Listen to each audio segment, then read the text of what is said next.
Hello everyone, welcome back to my YouTube channel. आज हम करेंगे 22 अगस्त 2023 की करंट अफेयर्स। अगर आप हमारे चैनल पर नए हैं तो हमारे चैनल को सब्सक्राइब ज़रूर करें ताकि आपको डेली ऐसी ही क्लास मिलती रहे जो आपकी परीक्षाओं के लिए काफ़ी इम्पोर्टेंट होने वाली है। चलिए तो हम आज की क्लास को शुरू करते हैं। हमारा फर्स्ट क्वेश्चन है आज का, राक्षस या डायमंड कण हाल ही में इस कण की पुष्टि हुई है, तो इसकी भविष्यवाणी कब हुई थी? इसकी भविष्यवाणी हुई थी 70 वर्ष पूर्व यानी कि 1958 में डेविड पॉयंस के द्वारा। 70 वर्ष के बाद अब इस कण की पुष्टि हो गई है, जो अमेरिका के द्वारा इस कण की पुष्टि की गई है। इसको राक्षस कण या डायमंड कण क्यों कहा जाता है? क्योंकि जो इसमें जो भी कण होता है उसमें ठोस यानी कि सॉलिड होता है और इलेक्ट्रॉन में द्रव्यमान होता है और आवेश नेगेटिव होता है।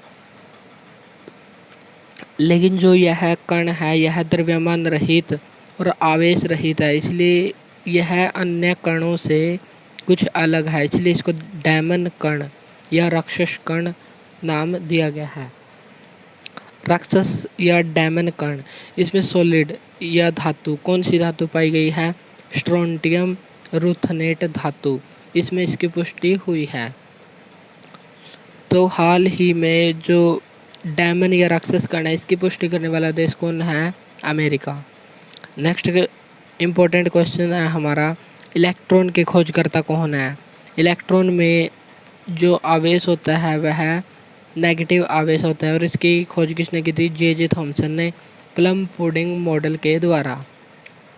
न्यूट्रॉन की खोज किसने की थी? जेम्स चैडविक ने, और इसमें कोई आवेश नहीं होता।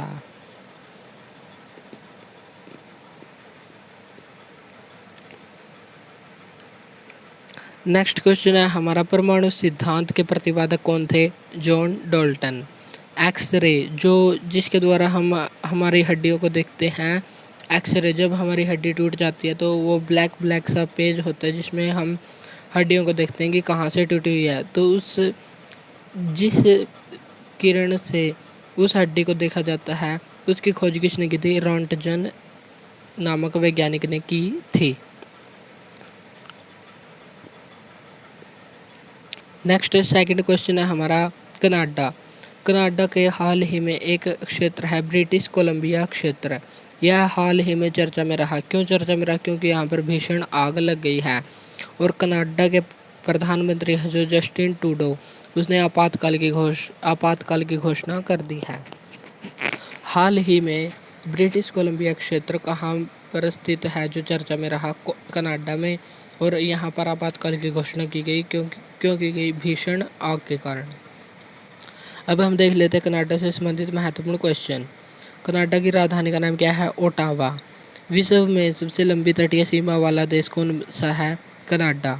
कनाडा में एक स्थान है मॉन्ट्रियल में हाल ही में क्या हुआ था? COP15 जो जैव विविधता से संबंधित सम्मेलन है।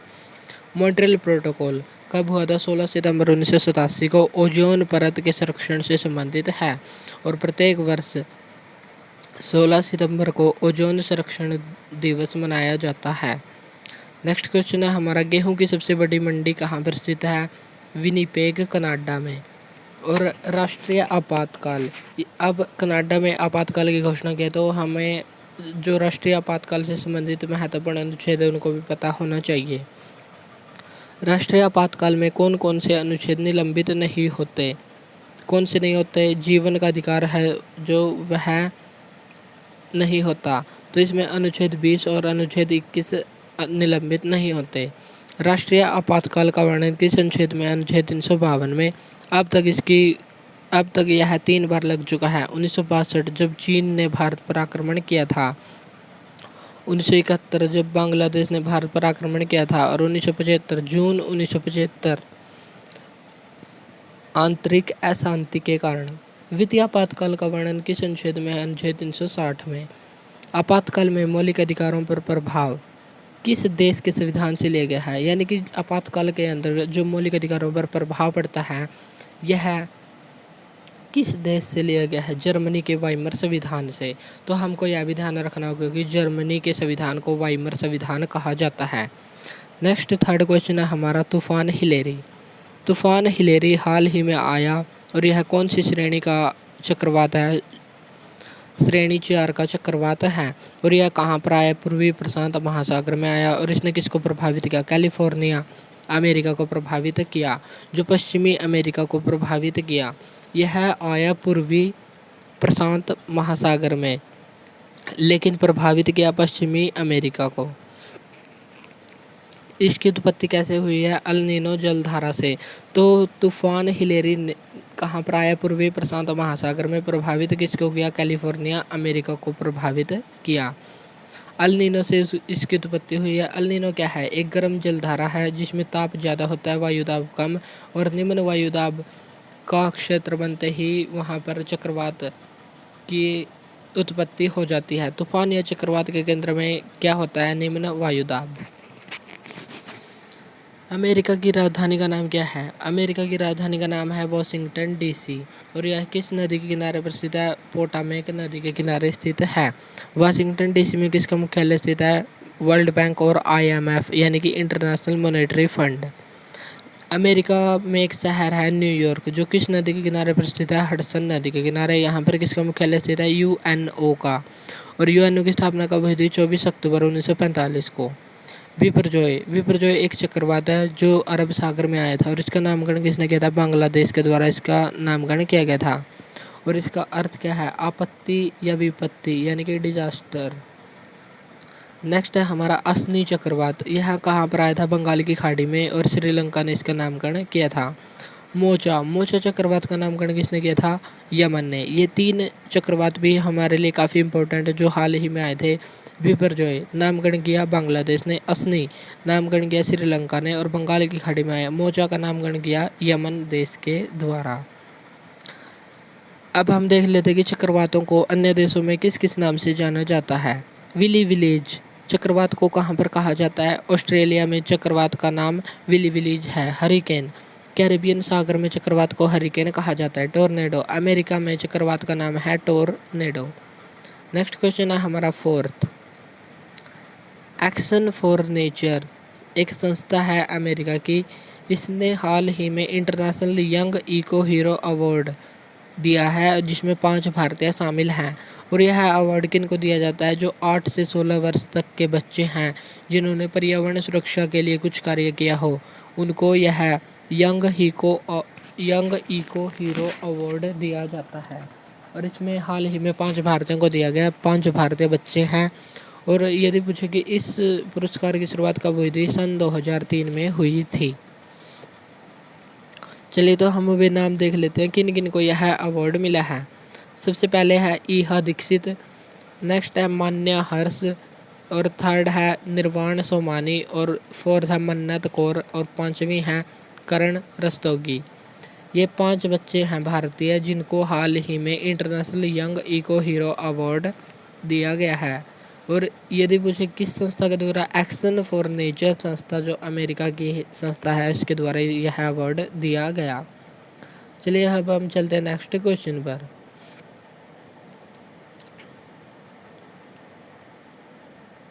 G20 में कितने देश शामिल हैं? 19 देश और एक संगठन शामिल है। इसका हेडक्वार्टर कहीं पर भी नहीं है।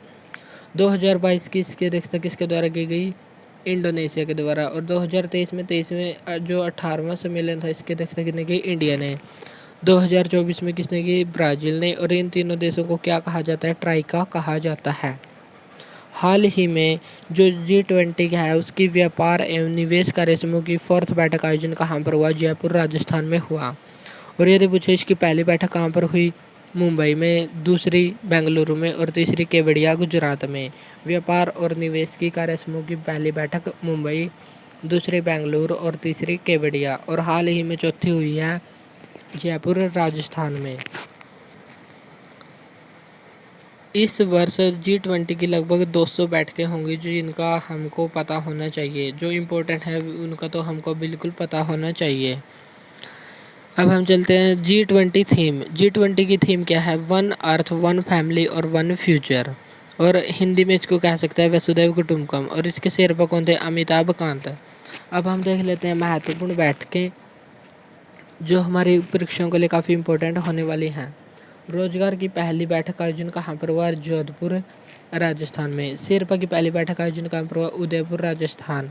संस्कृति समूह की पहली बैठक का आयोजन कहाँ पर हुआ? खजुराहो। शिक्षा की पहली बैठक चेन्नई तमिलनाडु। पर्यटन की पहली बैठक कच्छ कारण। और तीसरी बैठक, ये भी काफ़ी इंपॉर्टेंट है, इसका आयोजन हुआ जम्मू कश्मीर के श्रीनगर में। नेक्स्ट क्वेश्चन है हमारा WHO का पारंपरिक चिकित्सा पर शिखर सम्मेलन कहाँ पर आयोजित हुआ? गांधीनगर गुजरात में। G20 स्वास्थ्य मंत्रियों की बैठक का आयोजन कहाँ पर हुआ? गांधीनगर गुजरात में। SCO के विदेश मंत्रियों की बैठक का आयोजन कहाँ पर हुआ? गोवा वाले बीच पर। 2023 में जो SCO है उसकी अध्यक्षता किसके द्वारा की गई? इंडिया के द्वारा। और यह 23वें क्रम का सम्मेलन था। इसका हेडक्वार्टर कहाँ पर स्थित है? बीजिंग चाइना में। और इसमें 9वां देश हाल ही में कौन सा शामिल हुआ है? ईरान। सदस्य यानी कि SCO में वर्तमान में कितने सदस्य देश बन गए हैं? 9 सदस्य देश। और 9वां है ईरान। राष्ट्रमंडल संसदीय संघ की भारत में बैठक कहाँ पर हुई? उदयपुर राजस्थान में। और इसका शुभारंभ किसने किया? ओम बिड़ला ने। ओम बिड़ला कौन है? जो हमारे लोकसभा के वर्तमान अध्यक्ष हैं। नेक्स्ट क्वेश्चन है हमारा BPCL यानी कि भारत पेट्रोलियम कॉरपोरेशन लिमिटेड। यह भारत की एक महारत्न कंपनी है और इसके द्वारा हाल ही में प्योर फॉर श्योर कार्यक्रम लॉन्च किया गया। और इसके ब्रांड एम्बेसडर किसको बनाया गया? राहुल द्रविड़ को। राहुल द्रविड़ को क्यों? राहुल द्रविड़ को द वॉल कहा जाता है। इसको विश्वास का प्रतीक माना जाता है, इसलिए इनको राहुल द्रविड़ को प्योर फॉर श्योर कार्यक्रम का ब्रांड एम्बेसडर बनाया गया। और किसने बनाया? BPCL ने, Bharat petroleum corporation limited. Next question है हमारा महाराष्ट्र सरकार ने स्माइल एम्बेसडर किसको बनाया है? सचिन तेंदुलकर को। और सेवलॉन का हेड एम्बेसडर किसको बनाया गया है? सचिन तेंदुलकर को। BPCL की 3 रिफाइनरी कौन सी हैं? Bharat petroleum corporation limited. इसकी 3 रिफाइनरियां हैं जो है, पहली है बीना, दूसरी है मुंबई और तीसरे कोची। ये भी परीक्षा में काफ़ी बार बार पूछे जाते हैं, तो इनका भी नाम हमको ध्यान रखना है। और BPCL नाम कब हुआ इसका? 1 अगस्त 1977 को। ये भी हमको ध्यान रखना है। नेक्स्ट क्वेश्चन है हमारा ICC क्रिकेट वर्ल्ड कप 2023। इसका आयोजन कहाँ पर होने वाला है? इंडिया में। इंडिया में भी कब? अक्टूबर और नवंबर के बीच होने वाला है। ब्रांड एम्बेसडर किसको बनाया गया है? शाहरुख खान को। और इसका शुभंकर हाल ही में किसको लॉन्च किया गया? क्रिकेटोवर्स को। तो ICC क्रिकेट वर्ल्ड कप 2023 का शुभंकर कौन है? क्रिकेटोवर्स। पेप्सिको इंडिया, इसके ब्रांड एम्बेसडर कौन है? रणवीर सिंह। यूनिसेफ इंडिया के ब्रांड एम्बेसडर कौन है? आयुष्मान खुराना। भारत की नवीनतम महारत्न कंपनी कौन सी है? अब पहले तो थी REC जो 12वें क्रम की थी, रूरल इलेक्ट्रिफिकेशन कॉरपोरेशन। लेकिन हाल ही में 13 महारत्न कंपनियां बन चुकी हैं। और 13वीं कौन सी है? Oil India limited. Next question है हमारा 7th। Indira Gandhi memorial garden, जो ट्यूलिप गार्डन है जम्मू कश्मीर में, उसका नाम है इंदिरा गांधी मेमोरियल गार्डन। हाल ही में इसको वर्ल्ड बुक रिकॉर्ड में शामिल किया गया है। और क्यों शामिल किया गया है? क्योंकि यहाँ पर 1.5 मिलियन यानी कि 15 लाख फूल खिले हैं और इसका रिकॉर्ड दर्ज किया गया है, इसलिए इसको वर्ल्ड बुक रिकॉर्ड में शामिल किया गया है। तो ट्यूलिप गार्डन कहाँ पर स्थित है? डल झील जम्मू कश्मीर में स्थित है। अब हम देख लेते हैं इससे संबंधित महत्वपूर्ण क्वेश्चन। लेवेंडर फेस्टिवल कहाँ पर मनाया जाता है? जम्मू कश्मीर में, जिसको बैंगनी क्रांति भी कहा जाता है। फूलदेई महोत्सव कहाँ पर मनाया जाता है? उत्तराखंड में। मक्खन महोत्सव या अंडूरी महोत्सव, जिसमें मक्खन, दूध, लस्सी, छाछ आदि से होली खेली जाती है, लेकिन पहले गोबर से होली खेली जाती थी, इसको कहा जाता है अंडूरी फेस्टिवल, जो उत्तराखंड राज्य में मनाया जाता है। थाईपुसम त्यौहार, जिसको फूलों का त्यौहार भी कहा जाता है, यह कहाँ पर मनाया जाता है? तमिलनाडु में। बथुकम्बा कहाँ पर मनाया जाता है? तेलंगाना में। और थाईपुसम तमिलनाडु में। सिग्मो फेस्टिवल कहाँ पर मनाया जाता है? गोवा में। और सरफुल फेस्टिवल झारखंड राज्य में मनाया जाता है।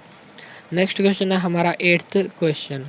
धर्मेंद्र प्रधान जो भारत के वर्तमान शिक्षा मंत्री है और निर्मला सीतारमण जो भारत की वित्त मंत्री हैं, इन दोनों के द्वारा हाल ही में 2 बुक्स को लॉन्च किया गया। और कहाँ पर लॉन्च किया? भुवनेश्वर, ओडिशा में। और ये बुक, इनका नाम क्या है? कुवी पुस्तक और देसिया पुस्तक।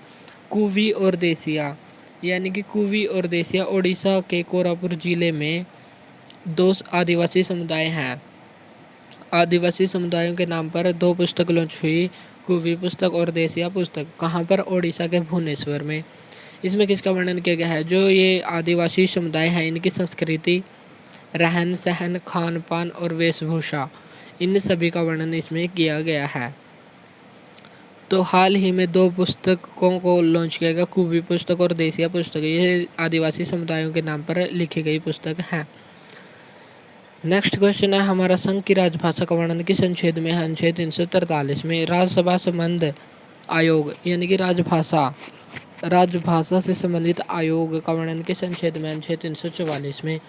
प्राथमिक स्तर पर मातृभाषा में शिक्षण यानी कि जब हमारा कोई भी क्षेत्र हो लेकिन जो प्राथमिक भाषा है हमारी मातृभाषा में ही मिलनी चाहिए, ऐसा वर्णन किस अनुच्छेद में? अनुच्छेद 350A में।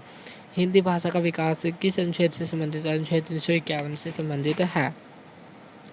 नेक्स्ट क्वेश्चन है हमारा, INCOIS यानी कि Indian national ocean information centre, भारतीय राष्ट्रीय महासागर सूचना सेवा केंद्र, यह किस मंत्रालय के अधीन आता है? पृथ्वी विज्ञान मंत्रालय के अधीन आता है। और इसका मुख्यालय कहाँ पर स्थित है? हैदराबाद। हैदराबाद कहाँ पर है? तेलंगाना हैदराबाद में इसका मुख्यालय स्थित है। इसकी स्थापना कब हुई थी? 1999 में। समुद्र ऐप हाल ही में भारतीय राष्ट्रीय महासागर सूचना सेवा केंद्र, जिसका मुख्यालय हैदराबाद में स्थित है, उसके द्वारा एक समुद्र ऐप को लॉन्च किया गया। और यह किसके लिए? नाविक और मछुआरों के लिए इसको लॉन्च किया गया। इसमें क्या पता चलेगा? इसमें सुनामी, लहरें, तूफान, आपदा, इनकी रियल टाइम मॉनिटरिंग होगी, यानी कि सुनामी कब आएगी, लहरें तेज गति से कब आएंगी, तूफान कब आएगा, और आपदा यानी कि जो प्राकृतिक संकट है वो कब कब आ सकता है, इसकी संपूर्ण जानकारी समुद्र ऐप देगा, जिसको किसने लॉन्च किया है? भारतीय राष्ट्रीय महासागर सूचना सेवा केंद्र के द्वारा। अब हम देख लेते हैं कुछ महत्वपूर्ण या इम्पोर्टेंट क्वेश्चन। उद्गम ऐप को किसने शुरू किया? RBI ने शुरू किया। और RBI ने क्यों किया? लावारिस धन की पुष्टि करने के लिए। जो हमारे बैंकों में 35,000 करोड़ रुपए लावारिस धन पड़ा है उसकी पुष्टि करने के लिए उद्गम ऐप को लॉन्च किया गया। फ्लड वॉच ऐप को किसने लॉन्च किया? केंद्रीय जल आयोग के द्वारा। समुद्रयान को किसने लॉन्च किया? पृथ्वी विज्ञान मंत्रालय ने। और इसमें वाहन का नाम क्या है? मत्स्य। NVS-01 इसको किसके द्वारा लॉन्च किया गया? GSLV F-12 के द्वारा। यह नेविगेशन की सेकंड पीढ़ी का पहला उपग्रह है। ग्लोनास किस देश का नेविगेशन सिस्टम है? रूस का। और GPS किस देश का नेविगेशन सिस्टम है? अमेरिका का। भारत का नेविगेशन सिस्टम का नाम क्या है? नाविक। नेक्स्ट क्वेश्चन है हमारा, नाविक रोग किसको कहा जाता है? सकरवी को। और यह किसकी कमी से होता है? विटामिन सी की कमी से होता है। विटामिन सी का रासायनिक नाम क्या है? एस्कॉर्बिक अम्ल। और नाविक रोग में क्या होता है? मसूड़ों से खून आने लगता है। ये थे हमारे विटामिन सी से संबंधित महत्वपूर्ण बात। विटामिन सी दूध में नहीं पाया जाता, विटामिन सी खट्टे पदार्थों में पाया जाता है, और सर्वाधिक मात्रा में आंवला में विटामिन सी पाया जाता है। ये भी हमको ध्यान रखना है। सागर संपर्क ऐप हाल ही में किसने लॉन्च किया? जहाजरानी मंत्रालय ने। और इसके मंत्री कौन है? सर्बानंद सोनोवाल। और इसका उद्देश्य क्या है? समुद्र में नेविगेशन करना इसका मुख्य उद्देश्य है। अब हम चलते हैं नेक्स्ट 10th क्वेश्चन पर।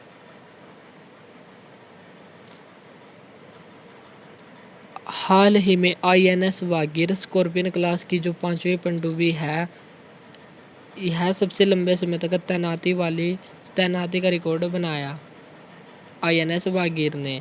चलिए तो हम देख लेते हैं कि INS वागीर है क्या। प्रोजेक्ट 75 जो इंडिया और फ्रांस के बीच हुआ था, इसके तहत 6 स्कॉर्पियन क्लास की पनडुब्बी बनाई गई।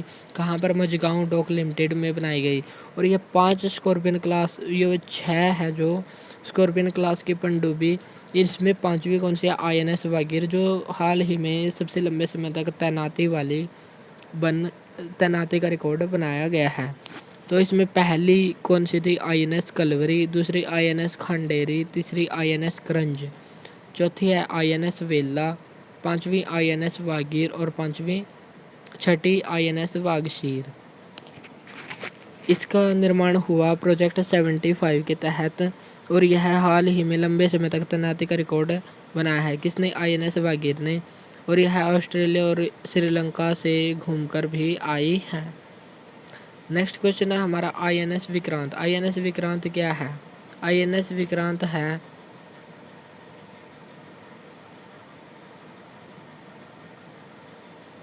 INS विक्रांत क्या है? यह भारत का पहला स्वदेशी विमान वाहक पोत है और इसको कब लॉन्च किया गया?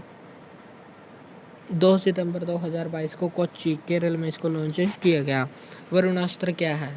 वरुणास्त्र है heavy weight torpedo. Project 17A यानी कि प्रोजेक्ट 17A का छठा जहाज का नाम क्या है? INS विंध्यगिरि, जिसको राष्ट्रपति द्रौपदी मुर्मू के द्वारा लॉन्च किया गया। INS विशाखापट्टनम और INS त्रिकंद किस युद्धाभ्यास में भाग लेने के लिए UAE गए? तो इसका आंसर है जायद तलवार। जायद तलवार में भाग लेने के लिए कौन कौन गए? INS विशाखापट्टनम और INS त्रिकंद।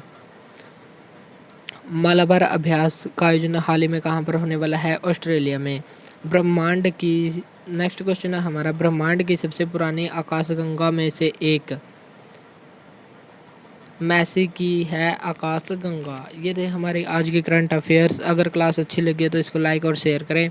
अगर आप हमारे चैनल पर नए हैं तो चैनल को सब्सक्राइब करना ना भूलें और इस क्लास की PDF लेने के लिए टेलीग्राम ग्रुप को ज्वाइन करें। आज के लिए इतना ही, मिलते हैं नेक्स्ट वीडियो में। Thanks for watching this video.